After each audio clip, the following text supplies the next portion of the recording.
Olá pessoal, no vídeo de hoje a gente vai falar do influenciador da extrema-direita que nos deu uma lição importante. Política não é só diálogo, política também é conflito, força é luta. Antes de ir para o vídeo, não se esqueça de participar da campanha de engajamento do canal. Chega junto, curtindo, comentando, compartilhando, indicando o vídeo para outras pessoas, se inscrevendo, ativando o sininho. Isso ajuda demais, vocês estão sendo incríveis. Muito obrigado. Também, se puder, chega junto na campanha de financiamento. A gente comprou um microfone novo, tá ajeitando, tem luzinha, em breve vai ter decoração, vocês vão ver, hein? Vai ficar uma decoraçãozinha bonitinha, não vai ficar aquela coisa classe A, mas vai ficar um showzinho, hein? Vocês vão gostar. Então chega junto, apoia participando do clube de membros, participando do Apoia-se, que o QR Code está aparecendo aqui na tela, no Pix, que também está aparecendo o QR Code na tela. Tudo isso ajuda demais. A gente vai estar anunciando várias novidades para vocês que estão no Apoia-se, que estão no clube de membros, na live de final de ano, no dia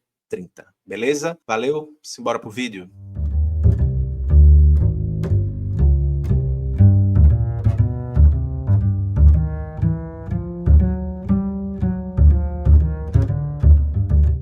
Bem, recentemente, lá pelo Twitter, especialmente, circulou bastante um trecho do podcast Três Irmãos, onde o influenciador da extrema-direita, que tem diálogos anarcocapitalistas, né, uma pessoa da extrema-direita anarcocapitalista, que não é nenhuma contradição isso, inclusive, Renato 38, ele deu algumas declarações que geraram bastante repúdio, bastante choque, bastante ojeriza, e não é por menos, né? Ele falou de um jeito ali, do jeitão dele, para quem já acompanhou outras coisas dele, de que ele achava que a Lei Áurea de Libertação das pessoas escravizadas foi um grande erro porque violou o direito sagrado da propriedade, né? Bem, essa concepção de violar um direito natural com associação ao direito de propriedade, e isso juntando a ideia de uma concepção de liberdade a partir da concepção de propriedade privada, algo muito comum na tradição anarcocapitalista, da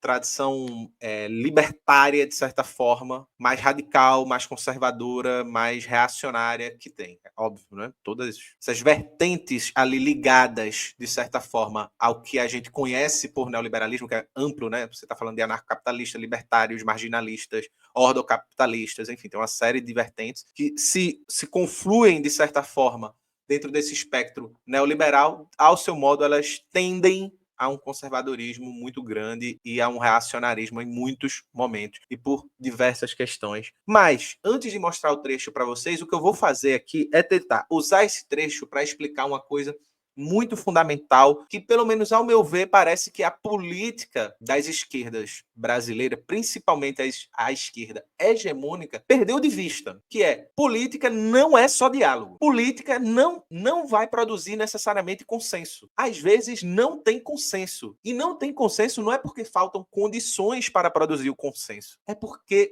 nós estaremos falando sobre coisas. A gente vai estar falando da mesma coisa, só que sobre visões de mundo, sobre formas de vida tão distintas que fazem o consenso ser impossível. E o que a gente vê nessa... É claro, não estou dizendo que o Renato 38 acredita ou desacredita no que ele está falando, se ele é só um cínico, se ele é só um ideólogo, se ele acredita no que ele está falando. Eu geralmente prefiro, para levar o jogo político a sério, eu sempre acredito que as pessoas estão falando sério, elas acreditam no que elas estão falando. Tem muito ideólogo? Tem. Tem muito canalha? Tem. Eu estou dizendo que o Renato não é um canalha por conta disso? Não, ele é um canalha. Só que ele é um canalha que acredita na canalice. A partir disso, vamos dialogar algo fundamental, que é: política não é somente diálogo e produção de consenso. Às vezes, política é luta, às vezes política é força, às vezes política é submeter o outro à sua própria forma de vida, porque a forma de vida do outro é uma forma de vida destrutiva. E não vai ter consenso. E não vai ter diálogo e ponto final. Beleza? Vamos assistir o vídeo. Bota na tela eu mesmo, que eu não tenho o Maxwell ainda. Bota na tela, Eribaldo. Bem, nesse perfil aqui que eu vi, né, primeiro, e acredito que tenha sido a pessoa que começou a divulgar, de Vinícius Betiol, que ele é pós-graduando e mestre na área de geopolítica pela UERJ e autor do livro A Arte da Guerra Online, Como Enfrentar as Redes da Extrema-Direita na Internet. Eu não li esse livro, tá? Não conhecia o trabalho de Vinícius, fui dar uma olhada. Ele, ao meu ver, ele mapeia, né, dá uma mapeada também, faz parte do trabalho dele mapear essa rede de influenciadores da extrema-direita. E ele coloca aqui, né? Denúncia. Influenciador de extrema-direita, conhecido como Renato 38, afirmou que a Lei Áurea violou o direito de propriedade. Basicamente, a propriedade a qual se refere são seres humanos negros. E adivinham quem estava com ele no podcast? Wilker Leão, o cara que constrange professores de sala de aula para ganhar likes. Ajudem a compartilhar e denunciar esse sujeito para que chegue às autoridades. Não é possível que a internet seja usada para esse tipo de defesa de ideia, né? Aí vamos ver o que o Renato falou aqui rapidamente. Um dos grandes motivos do Império ter acabado foi a revogação de propriedade. Uhum. Aí que a escravidão Pois é. acabaria de qualquer maneira em menos de 40 anos, não é isso? Sim. Já não tinha lei do ventre livre há mais de 10? Quando já tinha a lei do sexagenário, não é isso? A escravidão acabaria no Brasil antes da Segunda Guerra Mundial, velho. Sem revogar a propriedade de ninguém. E talvez essa chaga da República não tivesse chegado até a gente, né? Sim. É importante lembrar rapidamente, assim, que é algo que ele não fala, né? Parece que quase tudo acontece que brota, né, do chão, mas também não dá para pedir muito, né? Essas leis, lei do ventre livre, lei do sexagenário, enfim, todas aquelas leis, a lei da proibição do tráfico de pessoas escravizadas, a lei áurea, com todos os seus limites, elas foram frutos não somente de pressões internacionais do mundo do capital, né, onde havia essa pressão por criações de mercados, mas também e fundamentalmente pela pressão do movimento de abolição, que tinha nas pessoas escravizadas o seu centro gravitacional. Ou seja, você tem um livro como Rebeliões na Senzala, que vai falar sobre as diversas lutas que o povo negro batalhou no Brasil para se fazer ser ouvido numa sociedade onde eles não tinham direito à voz, não tinham direitos políticos, não tinham direitos jurídicos, não tinham direito de cidadania, não tinham direito de luta, não tinham direito de nada e, além de tudo isso, eram brutalmente violentados por qualquer que fosse o motivo, ainda mais o motivo de luta política. Então você tem nessas leis, ainda que não sejam leis, e o movimento negro faz todo um debate sobre esse processo da abolição, inclusive em relação especificamente à Lei Áurea, né? Porque eu vi gente estúpida, né, falando assim, então agora eu quero ver as pessoas que criticam a Lei Áurea, ficar defenderem a Lei Áurea. Meu amigo, não tem nada a ver uma coisa com a outra. Dizer que libertar os escravos foi importante não significa dizer que a forma como essa libertação foi feita não seja um grande problema, uma grande mazela do Brasil hoje, pois manteve os negros nas condições precárias, análogas à escravidão que existia enquanto eles eram escravizados. Então, uma coisa é uma coisa, outra coisa é outra coisa, né? Perfeito? Porque a internet é um lugar que, meu Deus do céu. Perceba que isso é um processo de conquista, porque é exatamente o que o Vinícius falou. Essas propriedades são pessoas e elas estavam lutando por sua liberdade. Só que, qual é o ponto, que é o ponto que a gente vai falar mais na frente? O grande ponto é que Renato, por estar baseado numa ideologia, numa concepção de mundo anarcocapitalista, liberdade para ele é quem tem propriedade. Se o escravo não tem propriedade, ele não pode ser livre. Isso já gera uma primeira distorção no que são concepções distintas de liberdade. E aí você pode dizer, Eribaldo, mas isso não é liberdade. Para alguns é. E foi por 300 anos. E ainda é para algumas pessoas. Esse é o ponto. Na política não há uma concepção, a concepção correta sobre tudo. Há concepções em choque, em conflito. Há concepções emancipatórias e há concepções que não são emancipatórias. E a gente vai analisar o quão libertária ou não elas são, o quão libertadoras ou não elas são, a partir de uma concepção de forma de vida que a gente vai falar sobre isso daqui a pouco. Irmãozinho. Rapaz, você já ouviu alguém publicamente dizer que a Lei Áurea pode ter sido um grande erro, velho? Eu tenho medo disso aí. Não, mas a escravidão já ia acabar, porra. A escravidão já ia acabar. Não podia importar escravo. Quem nascesse não era escravo. Fizesse 60 anos não era escravo, não é isso? Não entendeu o que eu tô dizendo? Ia ser gradual. Aí a mulher chegou e disse assim, toda a sua propriedade agora não vale merda nenhuma. O proprietário de escravo fica feliz com a monarquia. A monarquia não existe para manter a porra da relação natural.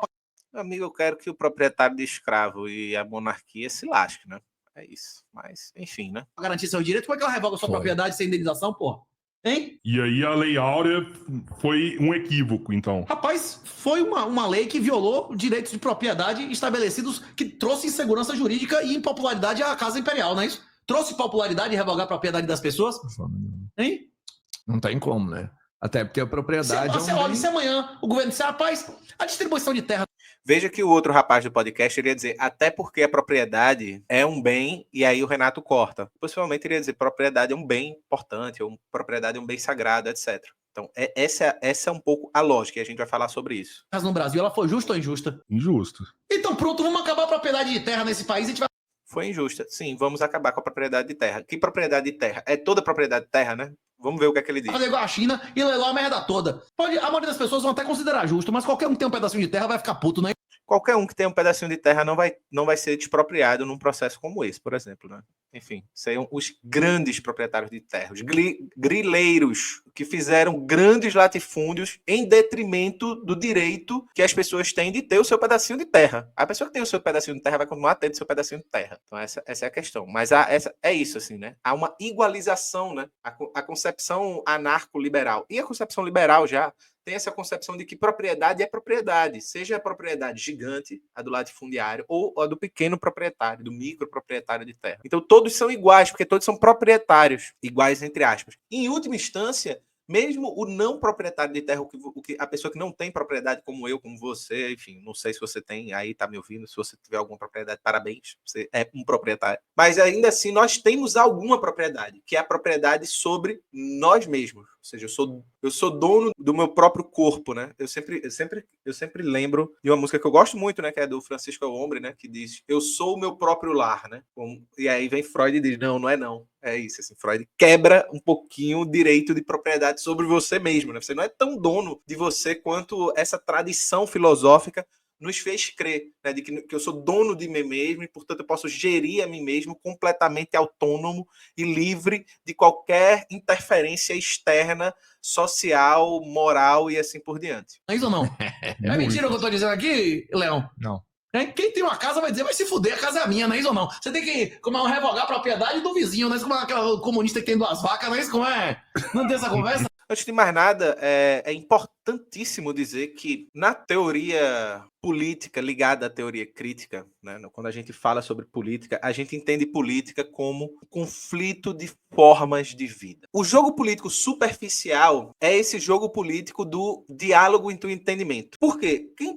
Quem consegue dialogar, quem consegue conversar, é quem está falando mais ou menos, entre aspas, para usar uma linguagem mais simples, é quem está falando o mesmo idioma. Eu falo que eu quero uma sociedade livre, você mais ou menos entende o que eu estou querendo dizer com isso, porque mais ou menos nós entendemos a mesma coisa sobre liberdade. Vamos ter algumas diferenças aqui, acolá, e aí a partir dessas pequenas diferenças, a gente pode construir algum consenso. Perfeito? Por exemplo, que os comunistas no Brasil não são um bom exemplo de diálogo, né? Eles não sabem dialogar em nada, né? É impressionante. Mas, por exemplo, marxistas, leninistas e ecossocialistas, eles podem se sentar e construir um programa mínimo para construir uma sociedade livre no Brasil. Podem. Eles têm uma concepção razoavelmente parecida do que é liberdade. E que pode se construir um consenso a partir disso. Talvez haja mais divergência no processo de como isso vai acontecer, talvez menos divergência. Mas há como encontrar tatos. Eles estão falando sobre um mesmo horizonte, muito parecido.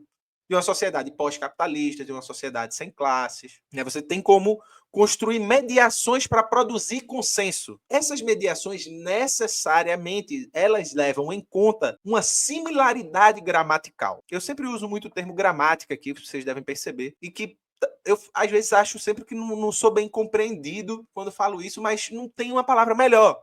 Ou seja, o que é a gramática? É aquilo que estrutura não o que nós vamos dizer, mas como nós vamos montar o que nós vamos dizer. Ele estabelece um conjunto normativo, um limite normativo para como nós podemos construir aquilo que nós estamos dizendo e, portanto, como nós podemos articular a nossa linguagem. De certa forma, a política produz também campos gramaticais distintos, onde um campo, por exemplo, anticapitalista, comunista, etc., com todas as suas divergências, partilha uma gramática em comum, que é uma gramática anticapitalista, uma gramática que pensa a emancipação social através de um processo revolucionário. Como vai ser esse processo? Aí vai haver divergências, mas que é possível, sim, estabelecer mediações, ainda que os comunistas não saibam fazer isso, por enquanto, né, na nossa esquerda brasileira radical, porque há um solo em comum, muito diferente. Por exemplo, se você, pega este solo que eu estou falando, essa gramática, e vai dialogar com o Renato 38. Com o Renato 38, não tem mediação possível, porque o que ele entende por liberdade, o que ele entende por ser sujeito, o que ele entende por ser livre, o que ele entende por justiça, é tão distante que faz parte de uma outra forma de vida. A forma de vida que, por exemplo, os comunistas almejam, isso não tem nada a ver com utopia. A forma de vida que os comunistas almejam é uma forma de vida que está pressuposta uma não divisão da sociedade pela propriedade, enquanto a do Renato 38 está pressuposta essa divisão pela propriedade. E não só pressuposta, mas radicalizada ao nível de fazer dessa divisão algo sacro, praticamente. Ao ponto que nem mesmo o violentíssimo, criminoso processo histórico da escravidão seja justificativa suficiente para você atacar o direito de propriedade. Isso significa, então, que dentro da política, há momentos em que o diálogo pode ser feito, e esses momentos não têm a ver somente com essa questão gramatical, tem também, às vezes, momentos conjunturais. Então, você vai ter momentos onde, taticamente, você vai se aliar a um adversário onde você tem muito mais divergências por questões conjunturais, mas há momentos em que você necessita se impor para a sua forma de vida avançar, para você fazer avançar elementos da sua forma de vida na sociedade atual. Então, se vai ter momentos em que essas alianças com setores muito distintos, de campos políticos muito distintos, de campos políticos gramaticalmente muito distintos, que vão produzir a necessidade dessa confluência por uma conjuntura muito específica, ou por um momento onde a estratégia delimita uma flexibilidade tática, vai ter outros momentos em que não. Vai ter outros momentos que você precisa avançar. Um exemplo disso a gente vê na política brasileira contemporânea. Se em 2002 era possível fazer uma aliança mais ampla, sem isso gerar um conflito muito tenso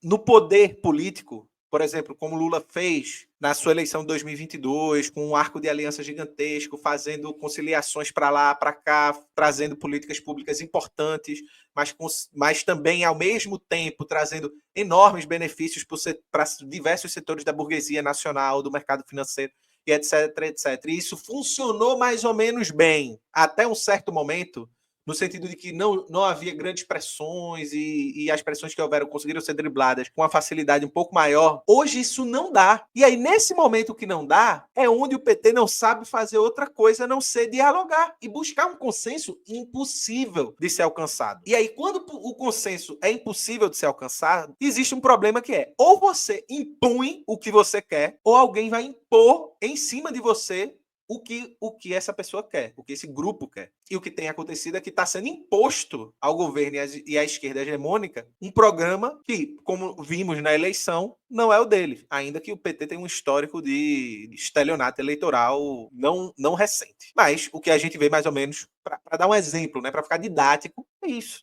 Mises, por exemplo, no seu grande clássico, né, que é A Ação Humana, quando eu digo clássico, é um clássico para ele, né? Talvez seja um livro mais importante para quem segue aí o pensamento de Mises. Ele fala na página 135 algo bem importante. Ele fala: a sociedade de mercado não foi concebida por uma mente suprema. Não foi primeiro planejada como um esquema utópico para então ser posta em funcionamento. Ações espontâneas dos indivíduos visando nada mais que superar seu próprio estado de satisfação, ou seja, a ideia de que o ser humano ele age somente pela busca de atender às próprias necessidades, né? Essa coisa bem individual, corroeram pouco a pouco o prestígio do sistema de hierarquia coercitiva, ou seja, havia sociedades coercitivas e quanto mais os seres humanos lutavam para viver livremente um dos outros, para buscar atender suas necessidades individuais, mais eles se livravam dessa coerção. Só então, quando já não se podia mais questionar a eficiência superior da liberdade econômica, a filosofia social entrou em cena e demoliu a ideologia do sistema de status, né?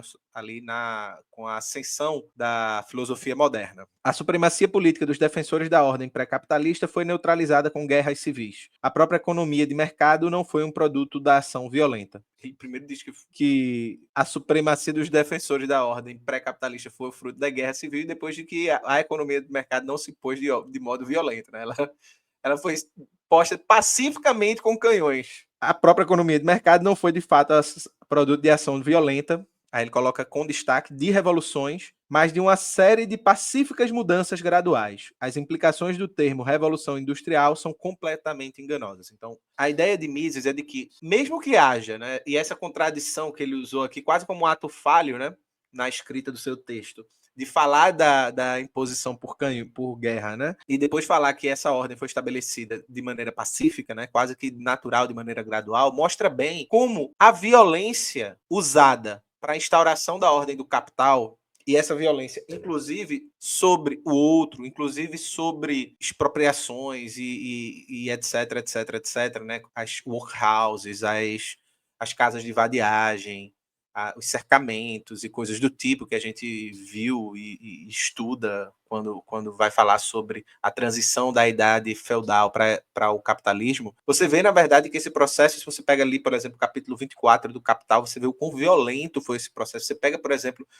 com todas as discordâncias, obviamente, que você possa ter, né? Eu tenho menos discordância, provavelmente, que você, mas você pega, por exemplo, Foucault em Nascimento da Clínica, você pega Foucault em Vigiar e Punir, você vai ver, por exemplo, o quanto há um processo violentíssimo nesse tempo histórico, nesse momento histórico. E essa violência não é entendida por Mises como violência, obviamente, como eu sempre digo, pode ser um cinismo.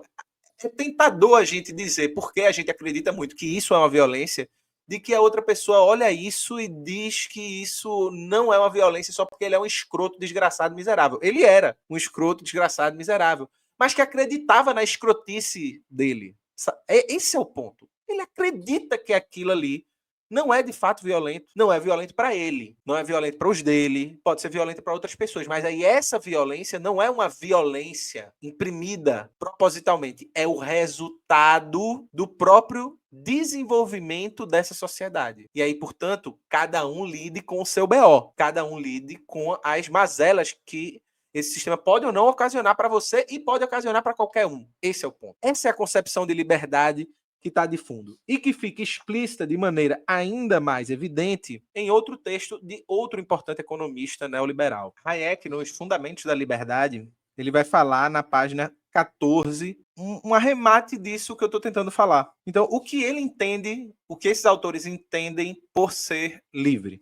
Ele fala: podemos ser livres e mesmo assim infelizes. Liberdade não implica a posse de todos os bens ou a ausência de dificuldades. É certo que ser livre pode significar liberdade de morrer de fome, de cometer erros que redundarão em perdas ou ainda de correr riscos mortais. No sentido em que empregamos a palavra liberdade, o mendigo sem vintém que leva uma vida precária baseada na constante improvisação é realmente mais livre que o conscrito com toda a sua segurança e relativo conforto. Ou seja, uma pessoa que, basicamente ele está dizendo, né, ali, se uma pessoa vive num país socialista e tem casa, tem escola, tem alimentação, tem saúde, tem transporte, tem direito à moradia, tem direito a lazer, é menos livre do que um mendigo no capitalismo, do que uma pessoa em situação de rua no capitalismo. Mas se a liberdade, portanto, nem sempre pode parecer o melhor de todos os outros bens, ainda assim se trata de um bem distinto que necessita de um nome distinto. Ou seja, ele diz, olha, a liberdade não é essas Coca-Cola toda, mas ela é fundamental. Mas por que a liberdade não é essas Coca-Colas todas? Porque ela tem uma concepção individualista de liberdade. Veja, nós temos uma concepção comunitária de liberdade. Comunitária, a palavra comunismo vem da palavra comum, daquele que entende que a nossa existência ela é comum. É claro que isso não significa anular o indivíduo, no sentido de anular a nossa singularidade, a nossa especificidade. Por exemplo, eu sou esporte, meu afilhado é Santa Cruz. A singularidade de que eu sou esporte e ele ser santa, isso não pode ser anulado. Eu espero que não seja. Não é isso? Para que a gente possa ter uma vida onde a gente pode brincar um com o outro, brincar com as nossas diferenças. Mas para as nossas diferenças existirem, a gente precisa de uma base comum, igualitária, como vai dizer Rosa Luxemburgo, que permita com que a gente viva a nossa singularidade de maneira plena. Então, veja, é por conta de uma concepção de liberdade alicerçada no que um teórico político britânico, marxista, que infelizmente bastante esquecido, que é o MacPherson, escreve em O Individualismo Possessivo, ele vai dizer que é essa base desse individualismo possessivo, que se nega a enxergar o comum. Porque o comum, o comunitário, o social, ele é visto como uma interferência à liberdade. Então, eu lhe dar uma casa, quando você não tem casa, é uma interferência à liberdade da sociedade inteira, de todas as outras pessoas, porque as outras pessoas não têm esse direito, percebe? E você termina influenciando numa ordem livre que se autorregula. E aí, por fim, você tem, para arrematar exatamente o que eu falei, um trecho em Capitalismo e Liberdade, de Milton Friedman, onde ele vai falar exatamente sobre isso. O que alicerça a sua concepção de liberdade humana. Em sua forma mais simples, tal sociedade consiste num certo número de famílias independentes, ou seja, sociedades são famílias independentes. Vamos lembrar daquela frase de Margaret Thatcher. Não há isso de sociedade, só há indivíduos e suas famílias. E, por assim dizer, uma coleção de Robson Crusoés, uma coleção de pessoas isoladas umas das outras. Cada família usa os recursos que controla para produzir mercadorias e serviços que são trocadas por bens e serviços produzidos por outras famílias, na base de termos mutuamente convenientes para as duas partes. Ou seja, o que produz uma conexão que dá a impressão de algo como uma sociedade são as trocas mercantis. Cada família está, portanto, em condições de satisfazer suas necessidades indiretamente, produzindo bens e serviços umas para as outras, em vez de diretamente, pela produção de bens e para o seu uso imediato. O incentivo para a adoção desse caminho é indireto, sem dúvida, a produção aumentada pela divisão do trabalho e pela especialização das funções. Uma vez que a família tem sempre a alternativa de produzir diretamente para o seu consumo, não precisa participar de uma troca, a não ser que lhe seja conveniente.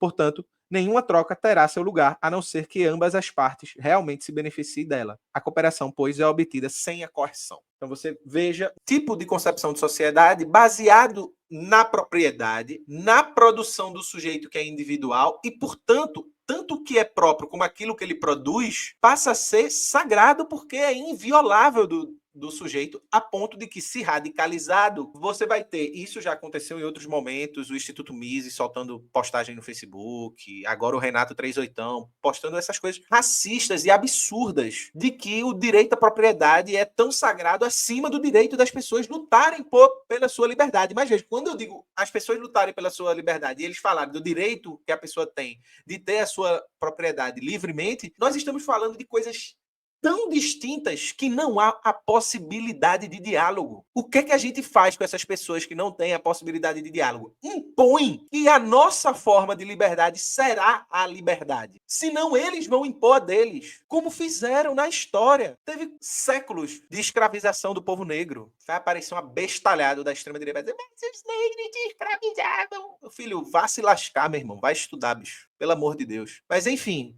Sabe, é isso, assim, se a gente não se impor, não lutar para mudar a correlação de força, impor os nossos valores sobre os valores deles, eles vão impor os deles sobre os nossos.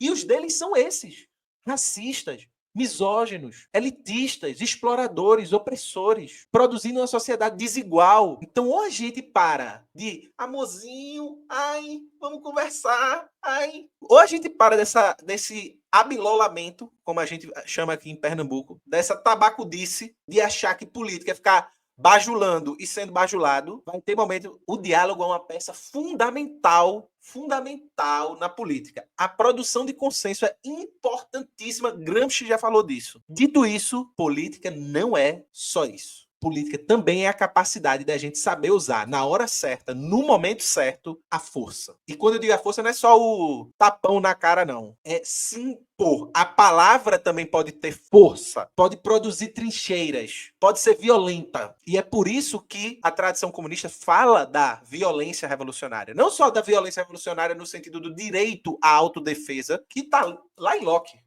Direito à autodefesa. Não só no direito da autodefesa e do direito de se libertar de um governo tirânico, que também está em Locke, do direito a lutar pela sua própria liberdade, mas também o direito de brigar, de saber usar violentamente todos os meios que a pessoa tem, né? Por todos os meios necessários, como vai dizer Malcolm X. Não só da força bruta, mas da força intelectual, da força teórica, da força das palavras, da força da articulação política. Enfim, a violência pode se expressar de muitas formas. A gente pode se impor de muitas formas. E a gente vai ter que saber usar todas as formas, a depender do momento em que tem que ser usada e a depender da conjuntura que vai ter que ser usada. Porque se a gente não se impõe, outros valores se imporão. E não necessariamente esses outros valores serão tão amistosos ou tão convivíveis como os que estão sendo muito ruim ainda, mas como os que estão sendo ultimamente. A gente pode sim viver uma distopia muito mais bizarra, mas para evitar isso, a gente tem que começar a evitar isso de hoje. Fazer com que pessoas como esse Renato 38 e as pessoas que ficaram ali ouvindo em silêncio, etc., e outras pessoas, como o pessoal do Instituto Mises, que já soltou declarações desse tipo em Facebook, em coisa do tipo, depois tira, depois bota outras coisas e etc., que a gente se imponha a eles. Porque política é diálogo, política é consenso, mas política, meu amigo, é quem tem o poder de impor a sua gramática. Por isso que Carl Schmitt vai dizer, né, que a política, o César é o senhor da gramática. Ou seja, quem tem poder de impor a sua gramática ao outro, de submeter o outro à sua gramática. Sem ingenuidade, política é isso. Valeu, pessoal. Beijinho e até a próxima.